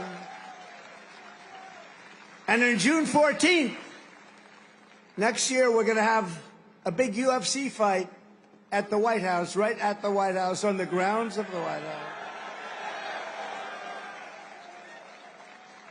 When the Continental Congress formed a fleet of just 2 ships in October 1775, many scoffed at their chances against the most powerful empire on earth. That was the most powerful ever, relatively speaking. We had 2 ships. We had nothing other, but we had great heart. They didn't know the audacity and the grit of the American sailor. They had no idea the war for independence gave us some of the greatest American heroes of all time, including the father of the U.S. Navy, Captain John Paul Jones. You know that. When a far stronger British ship demanded his surrender, Jones yelled back that timeless battle cry right now, "I have not yet begun to fight." Don't ask me for that. Think of that. I could just see it. He's a wise guy. He's asking, I haven't even begun to fight. And he knocked the hell out of him.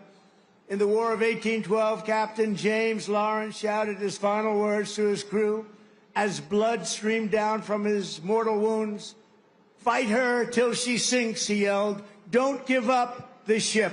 Don't give up the ship." These are all incredible, very, very famous statements now, with years and time, very famous. Don't give up the ship. I say it all the time. You're a little behind. I say, don't give up the ship, and we win. We all know how to win. Today, that eternal creed is written into the hearts of every sailor in the fleet. America's Navy never, ever gives up the ship, right? We never give it up. Another titan of the early Navy was the great Commodore Arthur Sinclair. He defeated the French in the Caribbean battle. And then he went to work on the Barbary pirates off the coast of Tripoli and raided British forces when they were so powerful in 1812, the War of 1812. He raided them. He was knocking them out one by one. Everyone said, where does this guy come from? And we're all descendants when you think of it. Commodore Sinclair went on to become the commanding officer here at the Naval Station Norfolk, right here. where he founded a nautical school for officers that eventually became the one and only U.S. Naval Academy.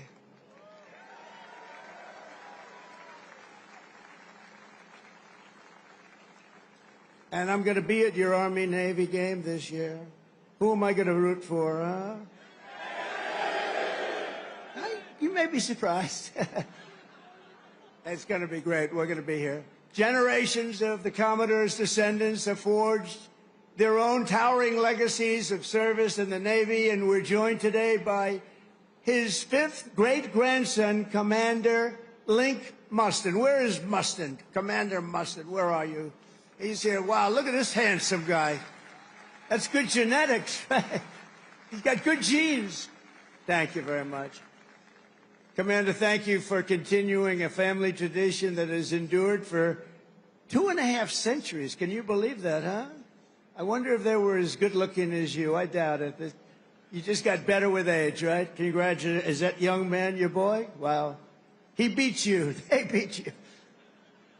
That's what we want to see. Over the generations, our Navy sailors raised Old Glory above the streets of Veracruz, sent the Spanish fleet to its watery grave in Manila Bay, and buried the vicious German wolf packs at the bottom of the sea. Those were vicious, vicious wolf packs. They were brutal. They were hitting us hard, and then we came up with the answer, didn't we? We came up with the way to knock them out, and we were knocking them out so fast they didn't know what to do. It was really the end once we discovered the secret through some brilliant minds. A lot of them are descendants of the people here right now. In every era of conflict, the Navy has never failed to hunt, kill, and to win. Never failed. Never failed.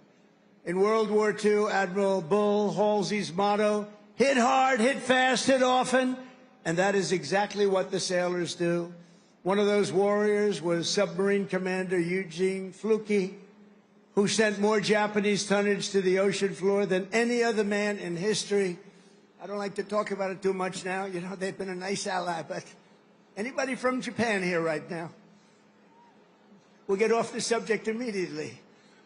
But think of it. Sent more tonnage to the bottom of the sea, one after one. Aboard the famed USS Barb, he destroyed a Japanese tanker and a carrier with a single salvo to his men's chagrin. They were very concerned about it. They didn't think we could do that, and he just knocked them out one after another. And again, torpedoes were flying, but his greatest feat came when he spotted 30 enemy ships at port off the coast of China. You know that, a very famous story. Commander Fluke ordered his men to their battle station, slipped into the harbor, and sank 6 vessels at one time before taking off into the beautiful, wild blue ocean. He received 4 Navy Crosses, the Legion of Merit, and the Congressional Medal of Honor. That was a brave guy. In recognition of the incredible achievements of the USS Barb under his command, this December we will lay the keel of a brand new Virginia-class submarine bearing that same legendary name, and his grandson, Tom, will be there to pick it up. Tom is with us today, and I want to thank you for keeping that great legacy around. Where is Tom? Oh, look, stand up, Tom. Great. Good, Tom. Thank you. That's good. That's good genes too, Tom, isn't it? That's good stuff. Thank you very much, both, for being here. From Midway to the Coral Sea to Leyte Gulf, American sailors fought the most epic naval battles in history. And at Normandy, the Navy led the greatest armada ever formed to deliver the single largest invasion force the world has ever seen. One of the sailors who did it was Felix Maurizio, who enlisted at age 18 and trained right here in Norfolk, trained right here. On D-Day, June 6, 1944, Felix manned an amphibious landing craft that did 6 harrowing runs to Omaha Beach. You all know about it. These are all famous fights. He delivered hundreds of American troops into the battle, including his brother Sal.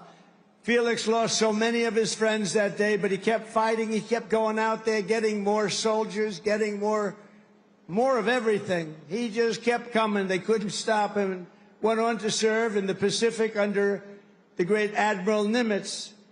In February 1945, he spent his 21st birthday landing Marines on the blood-soaked sands of Iwo Jima, one of the bloodiest, toughest battles ever. Historic battle. 6 months later, he was aboard the USS Talladega in Tokyo Bay. When Japan surrendered, they said, I don't think we want Felix hitting us anymore. And he retired as a Chief Petty Officer in 1966. This year, Felix celebrated his 100th birthday, and he is here this afternoon as a living testament to the glory of the United States Navy. Wow.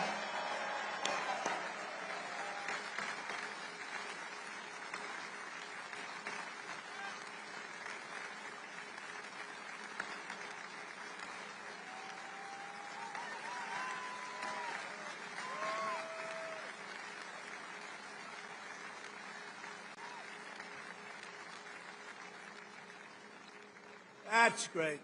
He looks good. Felix, you look better than I do. I'm not happy about this, Felix. No, they don't want to mess around with him. And Felix, we salute you. Thank you very much. Incredible. 100 years. In Korea, American sailors and Marines carried out the daring landing in Incheon and flew more than 250,000 combat sorties against the enemy. It was an amazing effort. In Vietnam, the Navy unleashed Operation Rolling Thunder and deployed a brand new unit, the Navy SEALs, to tear up Mekong River Delta. Problem with Vietnam, we stopped fighting to win. We would have won easy. We would have won Afghanistan easy. Would have won every war easy. But we got politically correct. Let's take it easy. We're not politically correct anymore, just so you understand. We win. Now we win. We don't want to be politically correct anymore. And history will never forget that it was the SEALs who stormed the compound at Osama bin Laden and put a bullet in his head. Remember that? And please remember, I wrote about Osama bin Laden exactly 1 year ago, 1 year before he blew up the World Trade Center. And I said, you got to watch Osama bin Laden. And the fake news would never let me get away with that statement unless it was true. But I said 1 year before to Pete Hegseth, I said 1 year before, where's Pete? In the book, I wrote, whatever the hell the title, I can't tell you. But I can tell you there's a page in there devoted to the fact that I saw somebody named Osama bin Laden, and I didn't like it, and you got to take care of him. They didn't do it. A year later, he blew up the World Trade Center, so got to take a little credit because nobody else is going to give it to me. You know the old story? They don't give you credit, just take it yourself. And it was the U.S. Navy that dumped his wretched corpse off the decks of the Carl Vinson to sink into the dark abyss. The Navy's central role in the defense of our liberty continues to this day.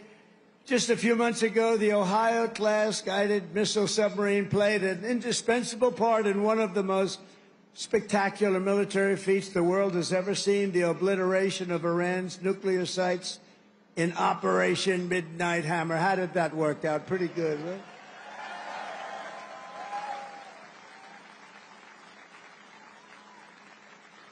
And we shot 30 Tomahawks, you know that. After the B-2, how about that? The B-2s, what they did, those beautiful flying wings, what they did, they hit every single target they hit. And just in case we shot 30 Tomahawks out of a submarine, every one of them hit too. So I would say Iran was not particularly thrilled. They were going to have a nuclear weapon within a month. And now they can start the operation all over again, but I hope they don't, because we'll have to take care of that too if they do. I let them know that. You want to do that, it's fine, but we're going to take care of that, and we're not going to wait so long. It should have been done long before I came along. You know that I had the pilots of the B-2s in my office, the famous Oval Office. I had them in the B-2s. They came in to the White House, and we talked about it. They said, you know, sir, for 22 years, our predecessors and us trained for that hit. For 22 years, they were training to take out the nuclear potential of Iran. He said, but it was only when you came along that we did it. And they were so happy that they did it. But they've been training for that hit for 22 years, but no president wanted to do it. They would have had a nuclear weapon within a month, probably within a month or shortly thereafter. And speaking to them would have been much more difficult. In recent weeks, the Navy has supported our mission to blow the cartel terrorists the hell out of the water. You see that?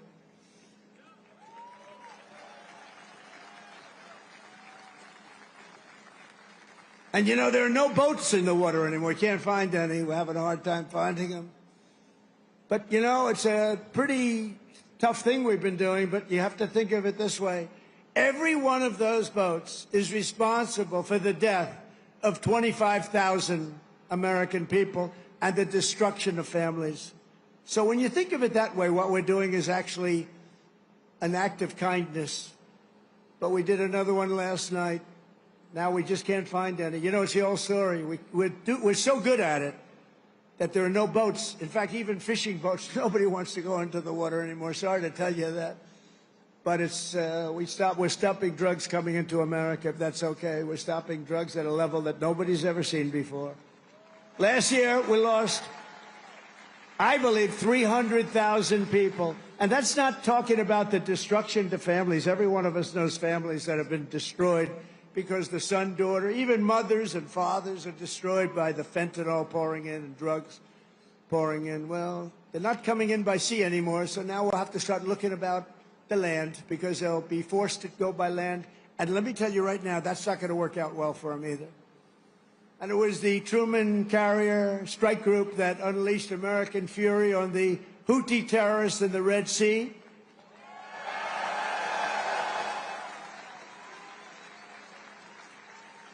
And as you know, they settled.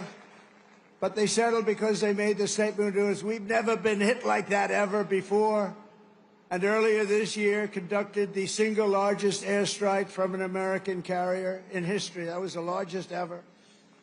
I want to express my personal thanks to every single sailor who contributed to these phenomenal victories. We only know victory. We're only going to know victory. We don't want to know the other word. We want to know victory. We're going to have great victories in the years to come. Well, at least for almost 3.5 years, we're going to have great victories. I want to thank a group of women from North Carolina. Look at these great. Will you stand up, please? These beautiful women have followed me. This is number 151. You could call a rally. This is sort of a rally. Let's face it. This is a rally. This is a speech of love. We all love our country. But that group is from North Carolina. They're up to about 151 visits. They have a whole group of them. I never see their husbands. I don't know what's going on with their husbands. I assume, do they still love you, the husbands? Yes, good. But I want to thank you. 151, they've been following me since 2016, and you look even better now than you did then. But I want to thank you very much. It's a really group. They love our country. They like Trump, but you know what they really do? They love our country. And we have the right policy, right? We have policy. We don't want crime. We don't want men playing in women's sports. We don't want transgender for everybody. We don't want to have open borders where millions of people come into our country from jails, from prisons, from mental institutions and insane asylums, drug dealers, murderers. 11,788 murderers were allowed to come into our country. A lot of them are gone. And by the way, Washington, D.C. is a safe place right now.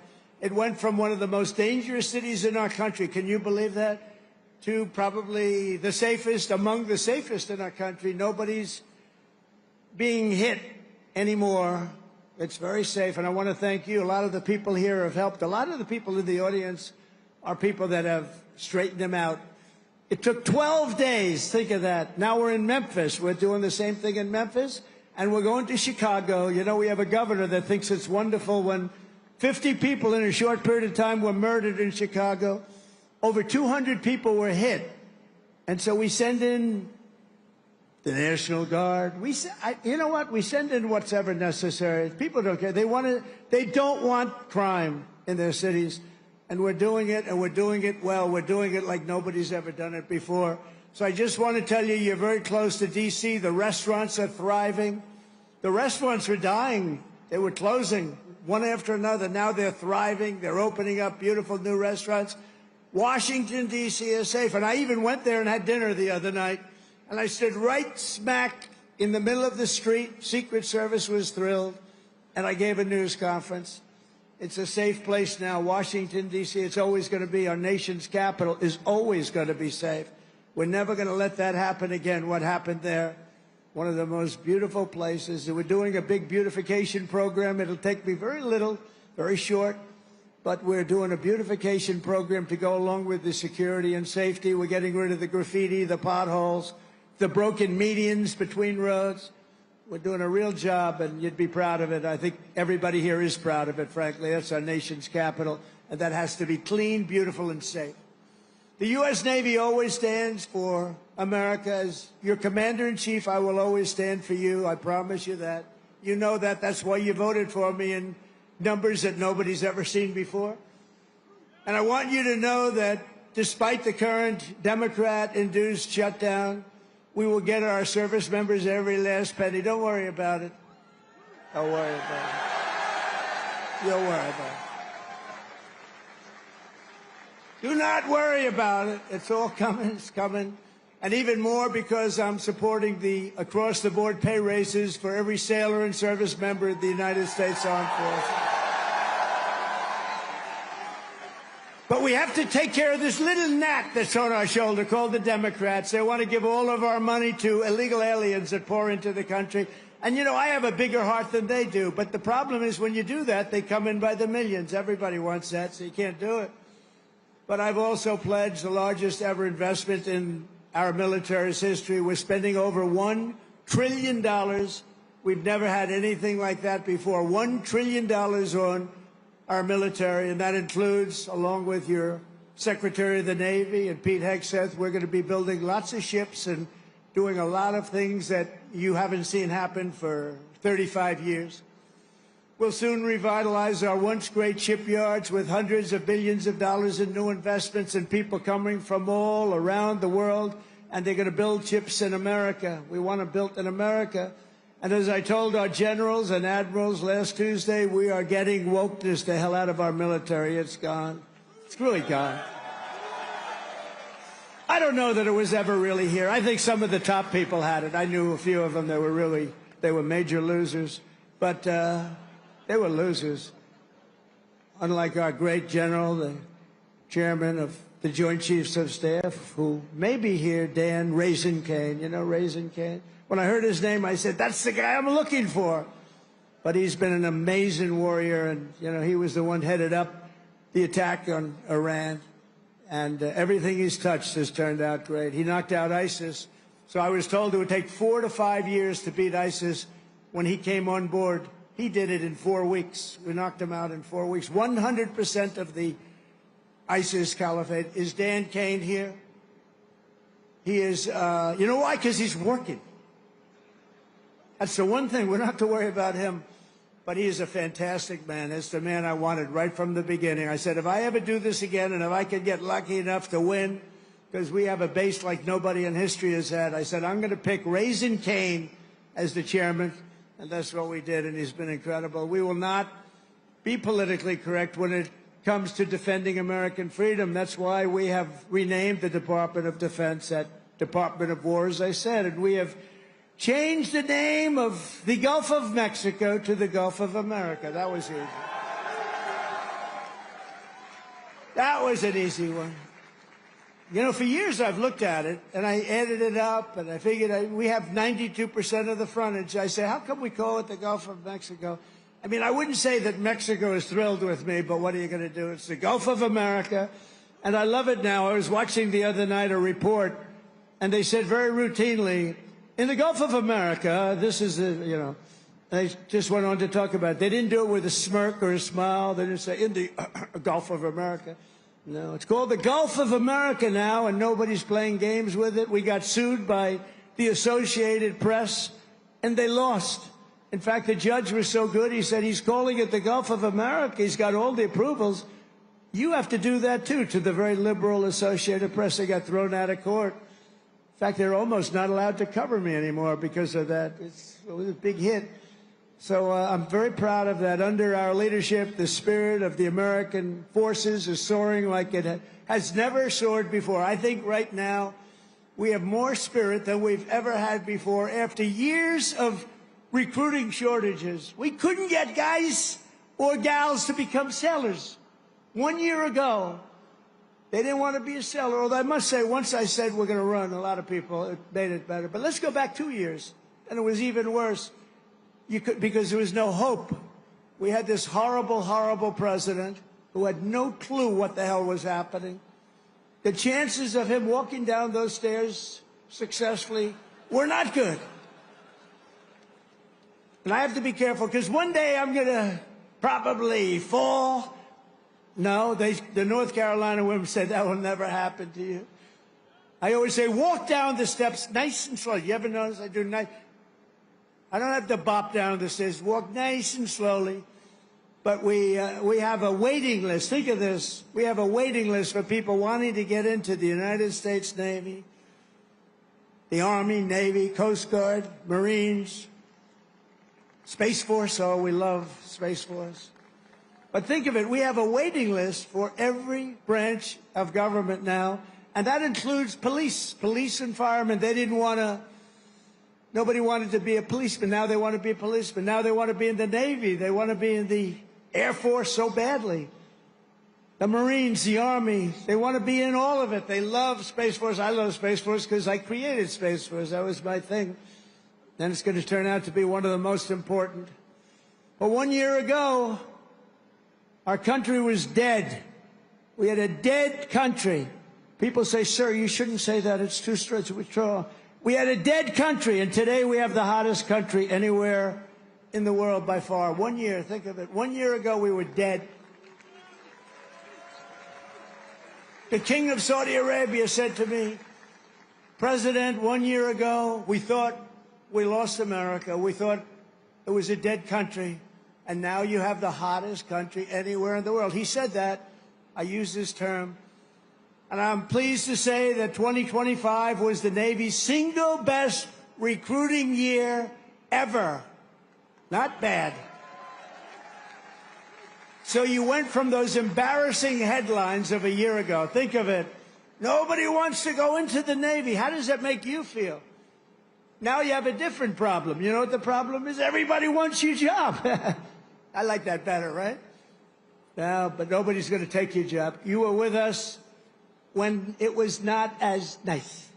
It wasn't as nice. Those are the people I like the best, too. The people that were with me when it wasn't looking so good, like these ladies from North Carolina. They were with me when it wasn't looking that good. A lot of fake scandals were created, all fake.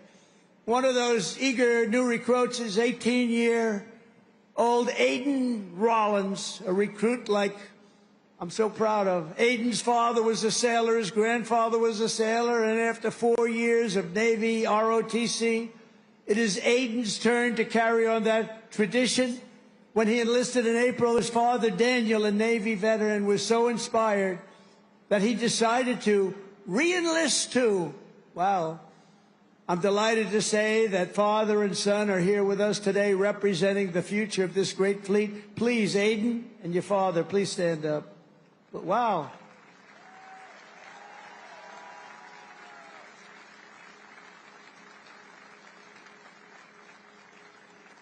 Wow, that's a good-looking family, I tell you. Thank you both. That's a great story. Beautiful. Your father looks pretty young, Aiden. I mean, he's a young-looking guy. Every sailor, aviator, submariner, and shipmate in the Navy inherits a tradition of excellence and daring, power and glory unmatched in the long saga of mankind's voyage on the sea. From that first ship, the schooner Hannah, to the awesome sight of a modern carrier battle group underway, the U.S. Navy has always been the iron will of a proud and mighty nation pushing forward through the currents and over those big, beautiful waves, through the spray of raging combat and the fog of naval war. America's sailors have proven time and again that our Navy does just the best job there is. Anything having to do with sailing the oceans, there's nobody to compete. We own the skies, we stalk the depths, and we rule the seas like nobody has ever ruled the seas. From Boston Harbor to Hampton Roads, from the Philippine Sea to the Red Sea, from the Guadalcanal to the vast, great Atlantic Ocean. Our sailors have seized triumph upon triumph. We don't know anything about defeat.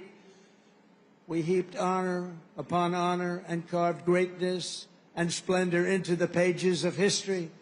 We only talk about the Navy and only use that word, splendor.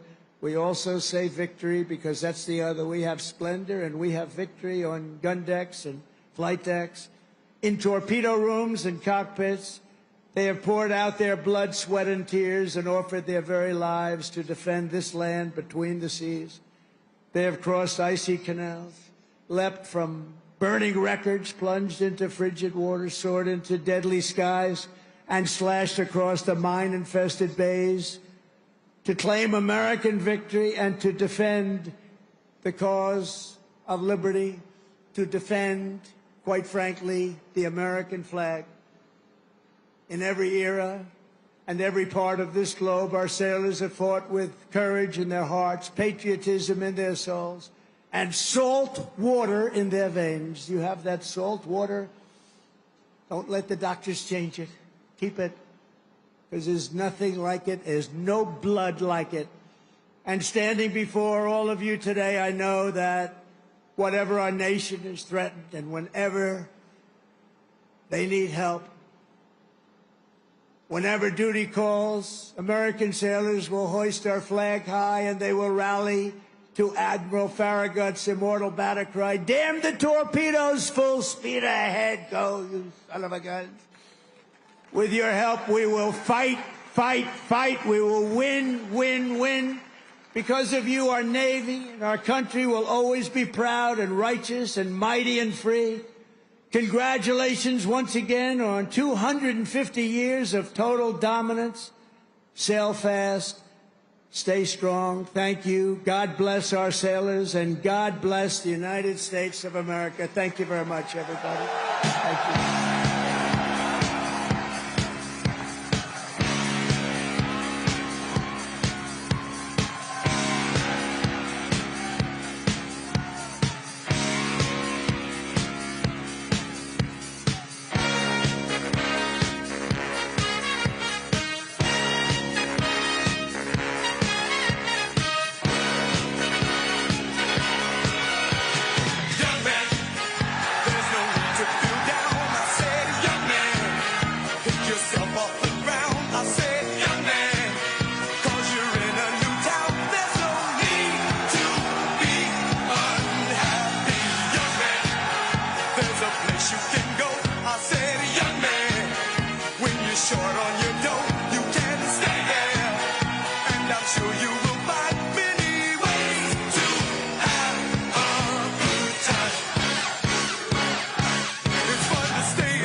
recognize when we see old glory flying.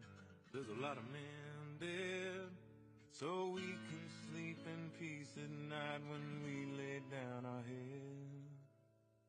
My daddy served in the army, where he lost his right eye, but he flew a flag out in our yard till the day that he died. He wanted my mother, my brother, my sister and me to grow up and live happy in the land of the free.